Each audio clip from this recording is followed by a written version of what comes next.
Off top, there's a town in Maryland called Accident. Accident, Maryland. Play the music. This is the Domonique Foxworth Show.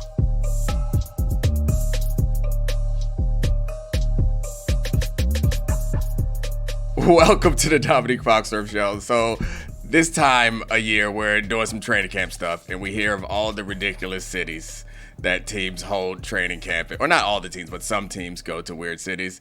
And I was talking to Brooke Pryor. She did get up with me this morning, and she said that her family is from a town called Bat Cave, North Carolina. That's sick. She said that they hijack the bat symbol for so many of the things, and it's a small town. There's nothing around it, rural place. Bat Cave, North Carolina. Do you know how often I would say, I'm Batman? I would assume that they have lots of, or at least one prominent bat cave, but the only reason why I'm assuming it and not saying that it's a fact is because when I did a profile on Darius Leonard, I went to his hometown, which is a rural town in South Carolina. I remember this. Lakeview. Yeah, it was in Lakeview, South Carolina. There's no lakes in Lakeview, South Carolina. It was awesome. What the hell? So we have important topics to get to. Interesting football stuff. I know that our producers probably don't appreciate that you have on a hat because it's messing up the lighting for your face or whatever. But what is on the hat is the part that I should be more concerned about. Green Light Pod? You've never worn a Domonique Foxworth Show hat. That's true. I gave it to Carrie. Carrie wears it all the time. She's run marathons. Am I gonna have to I love Chris Long and his show and all the people there. I hope that show is great and successful. Am I gonna have to fight that big for you? Is that what's gonna have to happen? You're joining their team? Definitely not. I don't want you to fight him. He was moving Bill Callahan. We were at Titans camp yesterday, and Bill Callahan has built special sleds to make sure the offensive linemen have enough leverage, and they're 380 and 500 pounds, named Bertha and Olga. And after practice, Chris got into the 3-point stance and made sure he could still clear his hips and move the sled. So don't recommend fighting him. I saw that clip, but I don't care, man. I love you. I'll fight him for you. I mean, you're not in. That was in Tennessee. That was in Tennessee. But I will say we have some good topics. We're going to talk some Anthony Richardson, some Terry McLaurin. But I will say, to your point, like I know you've been talking Cam Ward on Get Up and stuff. To me, the main thing that I from Titans camp that my takeaway was, and like this is without specificity, it's just a total vibes-based assessment. But the views of Cam Ward, and I know he's an older rookie and he's played a lot of football, and it's been this steady build from Incarnate Word to Washington State to Miami. The vibes around him are he's talked about in a way that I don't remember rookie quarterbacks being talked about. Like they're coaching him like he's a vet. They know he has room to grow. But I think because he's such a tough guy, because he has such a unique leadership style, it doesn't feel like this is a long-term development. We're trying to coddle this guy and make sure he's comfortable. It feels like the vibe I got was like we can dump so much on this guy's plate, and like he's game. We almost have to pull him back because he's so tough. And of course, that was validated by the story that he talked about where he got into the shoving match with Jeffrey Simmons, and he was on the dais of the press conference. And what did you learn about it? His response was that he's stronger than me. Yeah, I thought he said he's strong as but strong yeah, he is stronger than him too. I try to check myself because I think sometimes when you hear a story, you like view it through whatever lens you've already decided. So like I've already decided that I think Cameron Ward is going to be a franchise changer. So when I heard the Jeffrey Simmons story, I was like, oh, that's just more proof that he is going to be the guy, him getting in a fight with his teammate, which I was thinking like if I was not a believer, it would just be just as easy to argue it the other way. But it is like also the way the story is being told. And maybe that's through the prism of people who want us to view it positively. But it's him performing well in a red zone drill and talking like that to me feels like it's a different style of leadership, as you mentioned, but it feels like something worth getting excited about.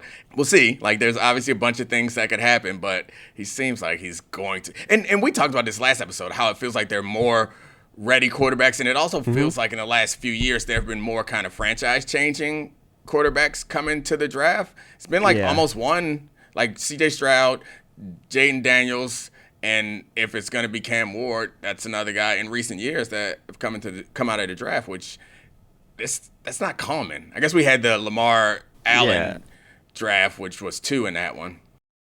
Yeah, I mean, the what happened last year was an anomaly. Like, we're not going to get 4 or 5 starters. Otherwise, then the supply and demand issue of the NFL ceases to exist. But yeah, I'm not counting. I mean, I'm sorry if we had the conversation about the number of starters coming in. Yeah, but I think there's something different about the these, Daniels, and if Cameron Ward fits that.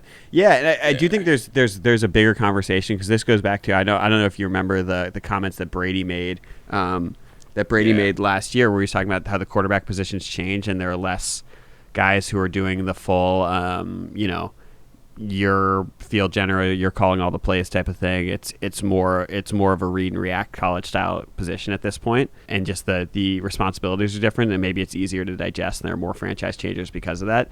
But then if Cameron Ward hits, and like we still have a long way to go with that, we have to see him play real football. But the highlights, like, I mean, there was the play that went viral of him throwing the crossing route that hit off Van Jefferson's hands, where it's like that's just ridiculous, the arm talent. And even when we were at practice yesterday, he went viral for having the behind the back throw.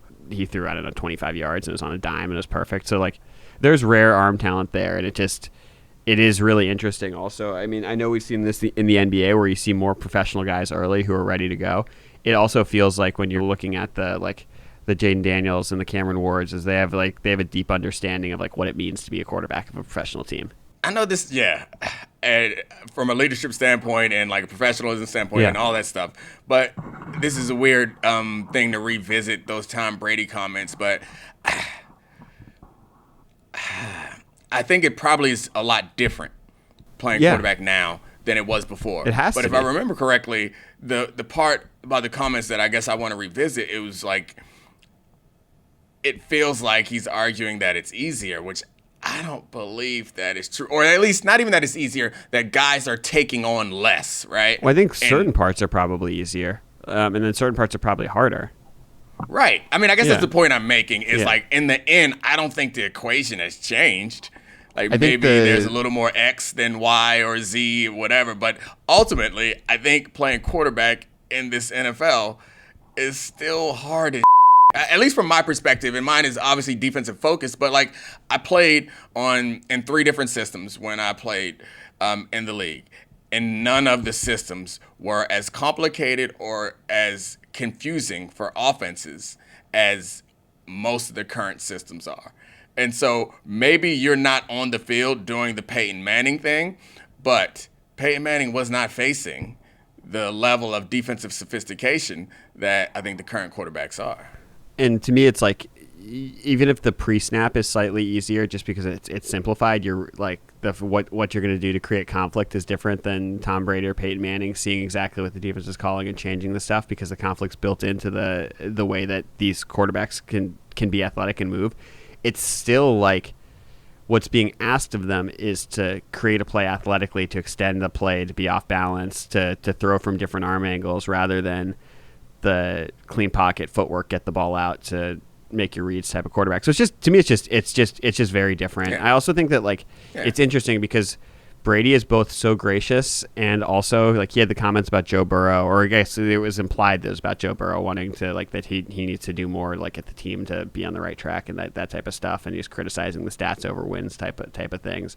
And it's like, I hope that he doesn't go down the path of some of the former NBA guys. Like, I know Shaq did that for a little bit before he adjusted to inside the NBA, where they're just really critical of the modern era in a way that's like, silly, because sports change, and like pretending that sports aren't going to change, or that your era is different or better. Like, athletes get better, the leagues change, the preparation changes, and you're somebody who talks about like, people respond to incentives. Like, the players are responding to the incentives that the league is laying out of what's available, what's effective football. Like, that's as simple as it gets. I don't think Tom Brady will go down that path. I think he has the credibility to go down whatever path he wants, but absolutely, I think ultimately he knows that he's close enough to the game that he knows that the things that they're doing are challenging and sophisticated, and certainly not things that he could do when it comes to athletic stuff. But I don't know. I think it's interesting to see, and I'm rooting for Ward, and I think he's going to work out. But when I think of what I think Cameron Ward is going to be,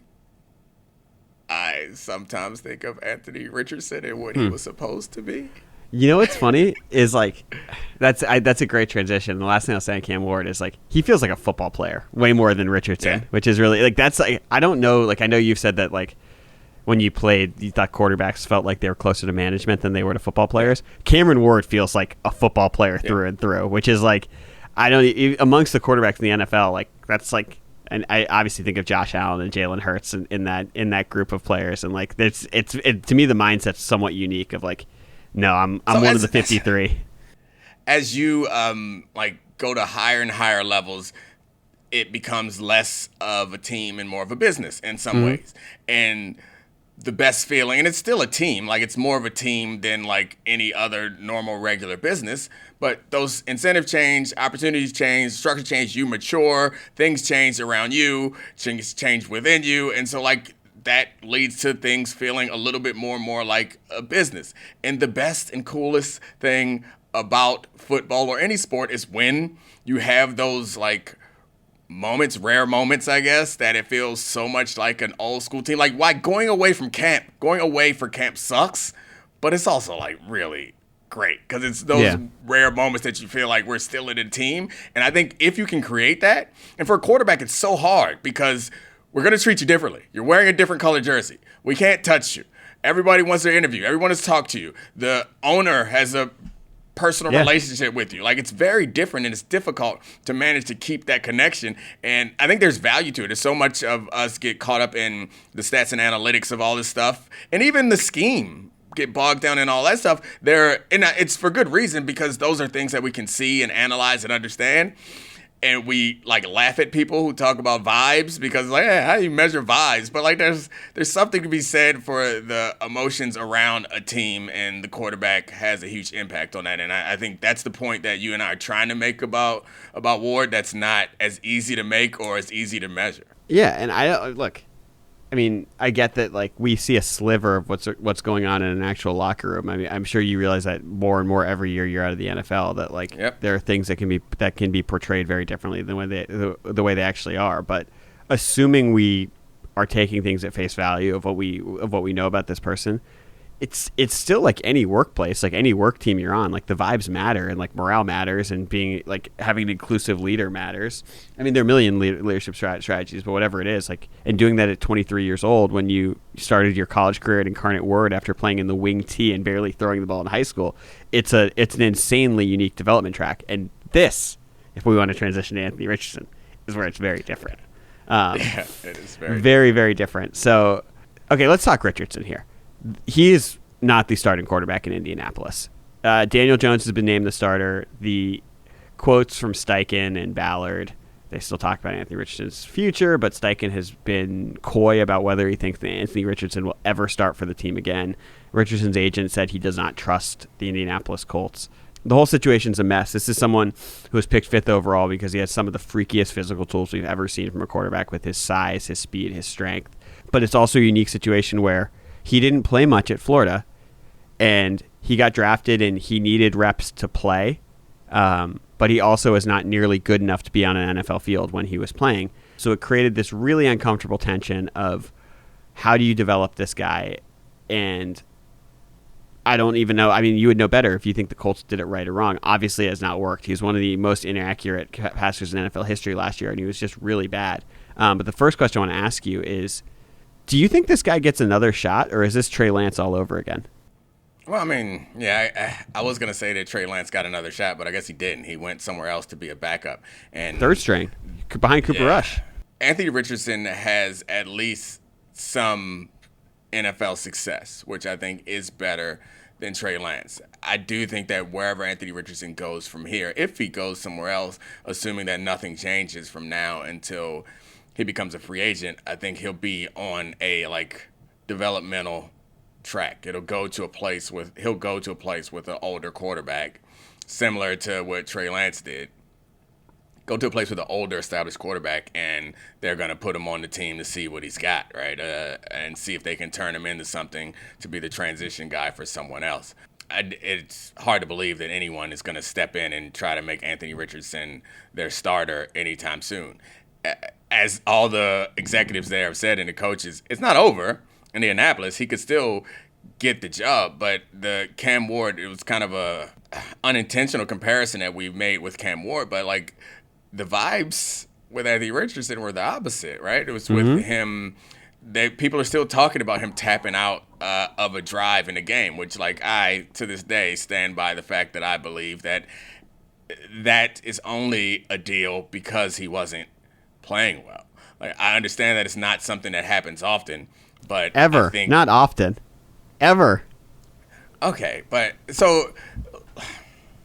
I'm the Anthony Richardson guy. I just still like. Just still think it's like. No, I mean, I guess better. My point is, I think the problem with that is that it is an easy representation of the other criticisms that we've heard of him. I think where I bristle a little bit is when people try to frame that as like part of, or as the problem. Is like he's the type of guy who would do that. I guess my point is, maybe that is indicative of other issues that he has, but if he didn't have those issues, I guess my point is, imagine this story connected to a quarterback that's actually had sustained success. It's a nothing story. And that's my point. He sits out a single play because he's just had a long run, and it's like, it's a nothing story. Like, and I get it. It's not something that happens.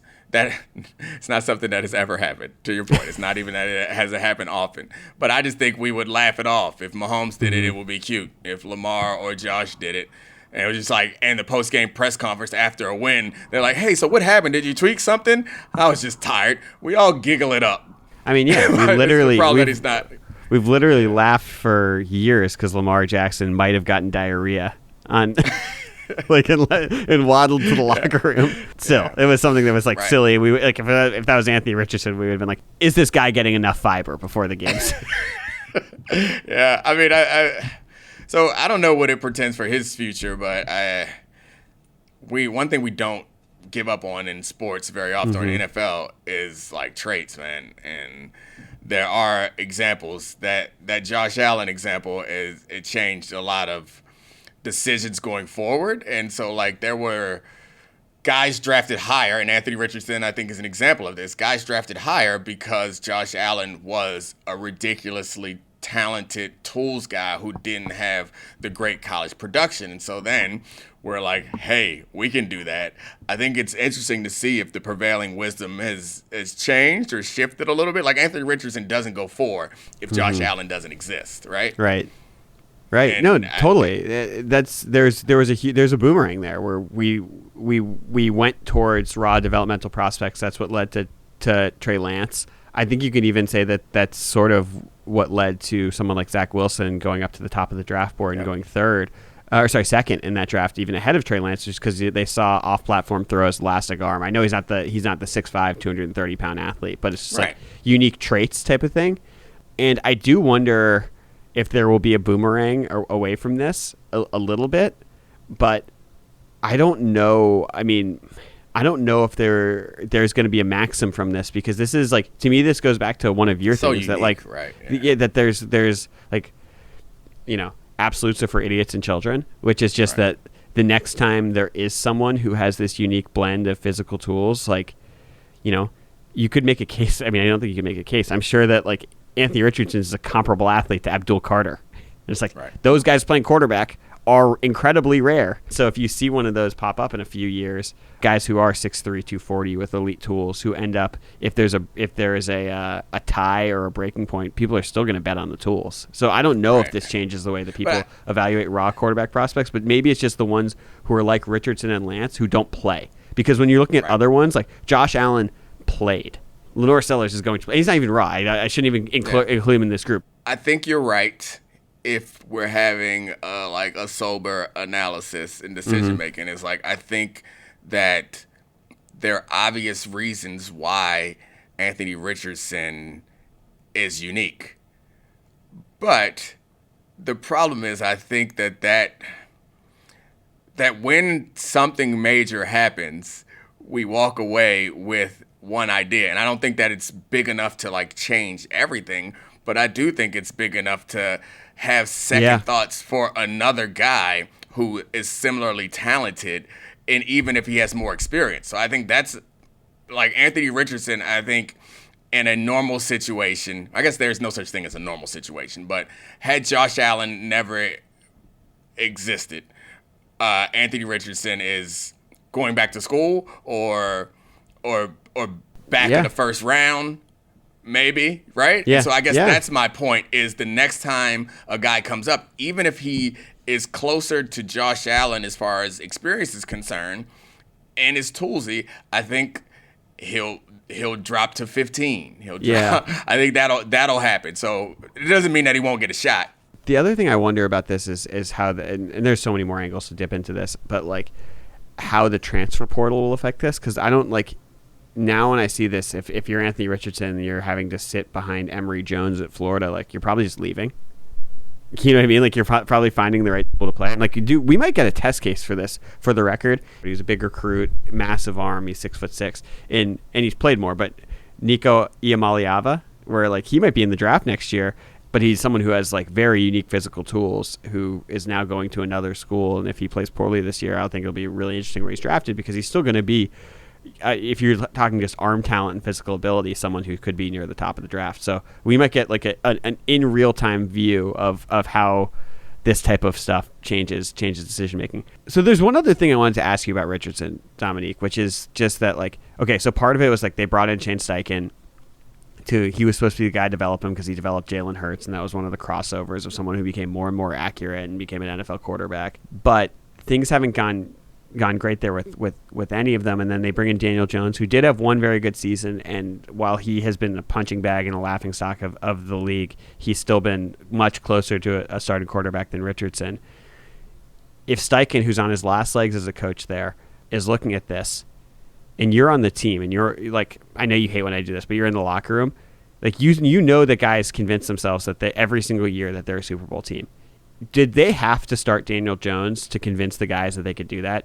Because like, if you have any credibility left with the team, did they have to put in a guy who's been an established starter before to just be like, look, we're not throwing this season away to try and develop this guy again? Yeah, I mean, it's funny that you asked that question, because it doesn't seem like there's any reason, like the way you framed the question is Shane Steichen also is in need of someone who's going to be effective right now. Well, I mean, he's in need of not losing the locker room completely to keep his job. Right, but I don't even think that's it. I think it's not losing. Yeah, that's a good point. I think losing games, that's probably more. That's probably more important. Right.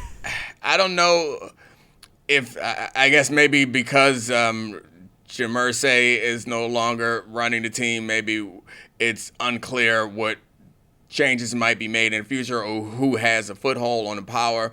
But I don't know who is looking at this situation other than you and people who see how great or how talented Richardson could be. Who is looking at this situation that's in that building? Maybe Chris Ballard, who's saying like, yeah, we got to go through these pains because the reward on the other side. Like I don't imagine that there's any tension for Shane Steichen. I don't think that he's losing sleep at night. Like, I really want to go with Anthony Richardson, but I'll lose the locker room. I think that everybody in that building is like, yeah, we Everyone's know what we got to aligned. do. Like he's just so inconsistent, man. And it's like he does those great, incredible throws, but then he'll miss like a 4-yard hitch by a full yard. And it's just those things. I can't imagine that an offensive-minded head coach is like, hey, my career is riding on this. Let's roll the dice with this guy again. Yeah, well, I hope he gets traded to the Rams and Sean McVay bakers him, resuscitates him. I do want to ask you one more thing about the draft process on this, because we should talk about, you know, what the Colts' decision making and stuff. But do you think it was a bad pick? I don't. I don't. No, I don't. I mean, who else was in that draft? I guess that I would say that I don't think it's a bad pick. It hasn't worked out, but we all know that the league is it's more important now than ever to have, if you have a shot at someone who can be a franchise quarterback, franchise changing quarterback, or one of those top of the league type of talents. Taking a shot at one of them is not a bad idea if you have a chance. Yeah, it's tough that right after him was Devin Witherspoon, Paris Johnson. I mean, Tyree Wilson's fine, but then Bijan Robinson, Jalen Carter. Four really quality players, really special players right after him. I mean, look, I think process-wise, obviously, I was really in on the pick when it happened because it's like, this is a freak. If this guy maxes out, so I just did the if Darko maxes out from Kornheiser. If this guy maxes out, who knows what he could be. So process-wise, but like, man, he's been so bad that I just think that like it's hard to divorce those two from what we know now from what we knew then, because some of the warts that he's shown are ones that should have been the questions at the time. Sorry, you're giving me a face on that. Yeah, I mean, I feel like it's just revisionist history. Like, you can say it was a bad pick because it didn't work out. Then there's no point in asking the question, of course. You could also argue that that it wouldn't work out in any situation, or that they messed up in playing him too early, or that it's the injuries. Like, I think the reason why I would say that I wouldn't call it a bad pick is because the warts that you are saying exist can be, and we have seen them corrected in other players. Yeah. And the two best quarterbacks in the NFL both corrected some of those warts. Lamar and Josh got better at accuracy, right? So if there's risk, I guess my point is all those names that you named afterwards, great players. If they are the best version of themselves, your team could still not be a Super Bowl contender. Yeah. If you get the best version, if you assume the best version of Anthony Richardson would have been Josh Allen, if you get that, you're competitive all the time. So for a decade. Right. So, like, that's why I'm going to say it's not a bad pick. It's not a bad pick. You had a chance at it, and maybe your percentage, we're percentage time. Mm-hmm. Maybe the likelihood, I like a 15% chance at Josh Allen over a 50% chance at those other guys. I like it. I mean, I'll be right. I like him. It may be wrong, but I like him. No, I agree with that. I mean, look, I've experienced this firsthand. Like, yeah, when you get not just a guy, but you get the guy. When you get someone who can walk on water. Well, when you get that person and you get them playing MVP level football on a rookie salary, you have extra money, and you know what you should use that extra money to do? To pay the receiver. Like, I feel like a broken record. I don't know how to explore this topic in any new way other than, like, pay him. And so I think this is the part that to me is a little confusing about. So we're talking about, if you're not aware, Anthony Richardson and the Commanders. Terry McLaurin and the Commanders. Terry McLaurin and the Commanders, and Jaden Daniels. I guess need is a stretch, but the value that he would bring to that team, and to me, and this is something I'm sure you'll agree with, even though you're a Commanders fan and you love the team, is that this is not a, like, superior roster. Like, this isn't the Eagles. Like, they aren't good because they're just great and there's no holes anywhere. This was a team that I think we thought was, like, middle of the road. Then we found out they had a great quarterback, and that changed things. The reason why the McLaurin thing is interesting is a big part of the reason why the season was as good as it was because McLaurin was catching the passes. So if you're assuming that this year is going to be as good or better than last season, it's because you're assuming that your quarterback is going to be as good or better than he was last year. Mm-hmm. And I don't think he can do that without Terry McLaurin. Yeah, I think that's so the quotes we've heard about Jaden Daniels in the offseason are that it's night and day. He said he's improved his processing, his accuracy, he's gotten stronger. And then, they invested a lot of money in the offensive line, drafting Josh Connerly, trading for Laramie Tunsil, moving Coleman in to play guard. It seems like Cosme's going to come back. And we got our first glimpse of the team really playing together against the Bengals in week 2 of the preseason. And Daniels had one electric run. He ran for a touchdown. I was holding my breath the entire time because he sort of bounced off of a safety in a preseason game. And I was like, for the love of God, I don't know if I can handle this for 17 weeks. But it was he looked incredible. The offensive line was absolutely mauling people. Looks like it could be a unit that's near the top of the league, which as you know, if you protect your star asset, your star quarterback, giving that guy time makes the biggest difference. And they appear to have unearthed a gem in Bill Merritt, Ja'Cory Krosky-Barrett, who goes by Bill, who looks like their running game was really problematic in the back half of the year last year. And we didn't know if it was Kingsbury. We didn't know if it was the fact that Eckler got hurt and Robinson didn't have a ton of juice, but they appear to have found someone who can really expand that. And to your point, when you have one of these guys, and Jaden's still a developmental player, even though he seems totally ready now to be top of the league quarterback guy, you want to put the things in place for him to succeed. And you want to build on his strengths. And his strength is that deep ball touch and accuracy, and something that he can do would be really special with. Without Terry McLaurin, you just don't have access to the field. You don't have access to all the portions of the field that Jaden Daniels wants to use to survive. And to me, that's like, it's not just like they need to pay him. And I am slightly panicked that they won't, and this could go into the season. But it's not just about the team on the field this year. It's about putting the pieces in place to properly develop Jaden long term, and sort of neutering the offense in the short term is not pragmatic for that. Yeah, I mean, I think I could make, to your development point, there is a part of the development of a quarterback that we get to when they get that second contract where and I think it's largely not true, but we are like, hey, we can't afford anybody else when we pay you, so now you have to elevate everyone else. I think it's largely not true, but I think what is true is there are going to be situations that are going to be imperfect. And you're going to have weeks where you don't have your best player here, or there are going to be roster holes. And part of the development of one of these great quarterbacks is finding different ways to play in that situation. So I understand that there's going to come a time for Jaden Daniels where he might have to elevate a receiving core, but not in his second year. It's just not what we've... And by the way, he's already elevating your receiving core. Right. Like if you look at the team last year of what they had around Terry, like... This is one of the weird things about this team. It's one of the oldest teams in the NFL outside of Daniels, and we think that they're young because of the quarterback. But like, we thought Zach Ertz might be out of the league like 6 years ago, and he was essentially a number two. It's Noah Brown, Olamide Zaccheaus, De'Ami Brown. Those are the surrounding pieces, and I'm not taking shots at them. They're quality NFL players, but they aren't. Debo. It's not like he was throwing. Yeah, now they've added Deebo Samuel, but it's not like he was throwing to Chase and Higgins or Addison and Jefferson and Hawkinson and those guys. Like, this is still something where he was elevating players who we thought of as fringe starters at best.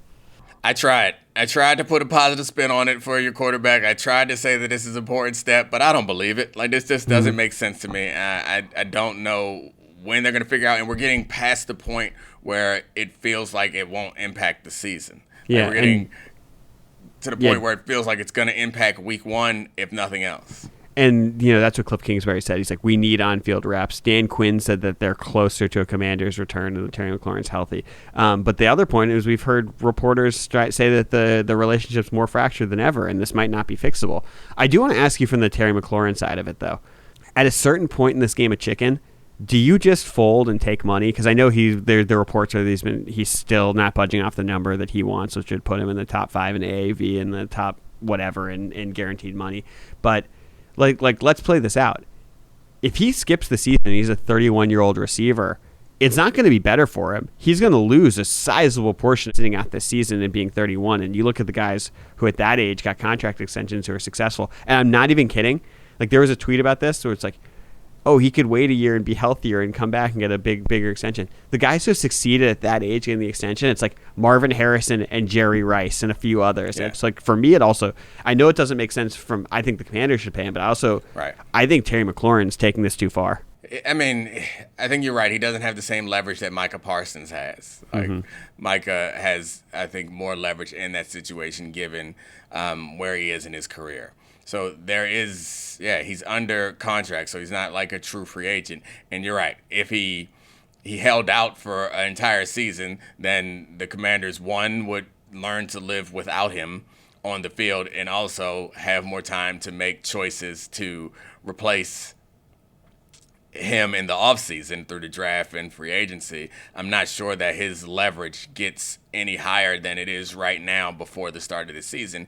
And no matter how the Commanders or Jaden Daniels feels about him, I think it's fair to say that the rest of the league doesn't view Terry McLaurin as like one of those top guys, especially at the age of 30. So that it does feel like a little bit of the leverage that he has is it's kind of dependent on how much they believe he's willing to miss the season, because I do think right now the cost for them is like the cost for the Commanders is it could derail whatever championship aspirations that they have this year. But I don't know how much it does long term. And for Terry McLaurin, the cost is even bigger. It's like it could be him missing out on this final big contract altogether.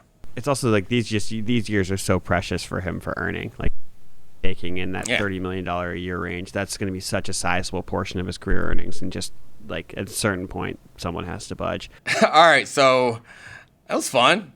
It feels like it's been a long time since we've been together. Like in person. I cannot wait to be in studio. I cannot wait to annoy you and tier some quarterbacks and ask you. Is that the next time we're going to be together? Ooh, let's do it Sunday. I have to text Barnabas to make sure he's available. All right, Charlie. Well, thank you for making it happen. Tell Chris Long I said, relax, man. Get off my man. Thanks to all the great producers. And we out. This is the Domonique Foxworth Show.